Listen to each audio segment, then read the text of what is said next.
আচ্ছা, আমার মতন কারা কারা আছে বলো তো, যাদের মেলা দেখতে ভীষণ ভালো লাগে? আমি কিন্তু ভীষণ ভালোবাসি।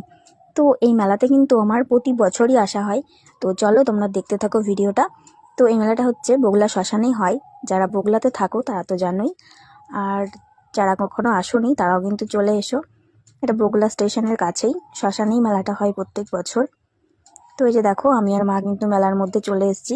এখান থেকে কিন্তু দোকান শুরু হয়ে গেছে। আর মেলা মানেই তো শুধু ঘোরা, খাওয়া দাওয়া। তো চলো তোমরা দেখতে থাকো, আশা করছি তোমাদের ভীষণ ভালো লাগবে। এই যে দেখো, মেলার মধ্যে কিন্তু চলে এসেছি আমি আর মা। তো প্রতি বছরে কিন্তু আসা হয়, আর এই মেলায় না আসলে কিন্তু মনটা ভীষণ খারাপ লাগে। তো চলো তোমরা দেখতে থাকো। এই যে মেলার মধ্যে কিন্তু ঢুকে পড়েছি, আর এটা কিন্তু 51 কালী পুজো।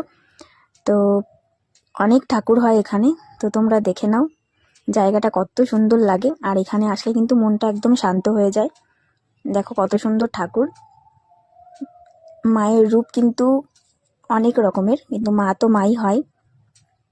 তো এখানে একটা মন্দির করেছে হরিচাঁদ ঠাকুরের। আর যে দেখো ঠাকুরগুলো কত সুন্দর। তো কিছু কিছু মূর্তি আছে যেগুলো দেখলে কিন্তু ভীষণই ভয় লাগে, তার মধ্যে এইটা। আর এই যে মহাদেব, এখানে একটা মন্দির আছে মহাদেবের। তো তোমরাও দেখে নাও। আমার কিন্তু ভীষণ ভালো লাগে মেলাটায় আসতে। আর এই যে আমি আর মা। তো আমার মা কিন্তু ক্যামেরার সামনে আসতে কেন জানি না লজ্জা পায়। আর এই যে এটা হচ্ছে শ্মশানকালী। তো মা কালীকে দেখলেই কিন্তু গায়ে কাটা দেয়, ভীষণই ভয় লাগে। তো এই যে মেলার মধ্যে কিন্তু ঘুরছি আমি আর মা। তো ভাবছি যে কিছু কেনা যায় কিনা। তো এই দেখো, ভাবতে ভাবতে দোকানে চলে এসেছি। কিছু কেনার ছিল তার জন্য। তো এই প্লেটগুলো দেখছিলাম আর এই ট্রেটা দেখছিলাম। তো এখান থেকে কিছু জিনিস কিনে নিলাম। আর যে দেখো, এই কাপগুলো কত সুন্দর, আর এই যে বাটিটা কত কিউট। তো এগুলো কিন্তু কিনে নিয়েছি।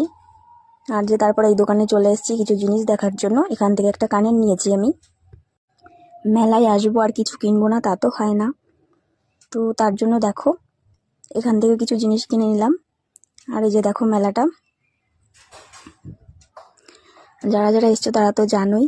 আর যে দেখো, এখান থেকে প্লাস্টিকের কিছু জিনিস নেওয়ার ছিল, তো মা নিয়ে নিল এখান থেকে। তারপরে যে মেলার মধ্যে আবারও ঘুরছিলাম। তো তোমরা যারা যারা আসোনি তারা কিন্তু চলে এসো। এবছরে কিন্তু মেলা শেষ হয়ে গেছে, সরস্বতী পুজো পর্যন্তই কিন্তু মেলাটা থাকে। তো তারপরে দেখো, ঘুরতে ঘুরতে ঘুগনির দোকানে চলে এসেছি। এখান থেকে মা আর আমি ঘুগনি কিনে নিলাম। তো একটা প্লেটে খেয়েছি, মার খেতে ইচ্ছা করছিল না তার জন্য। তারপরে নিয়ে নিলাম বাড়ির জন্য কিছু জিলাপি এখান থেকে, আর নিয়ে নিলাম বাদাম। মেলায় যাবো আর বাদাম নেবো না তা তো হতে পারে না। তো তারপর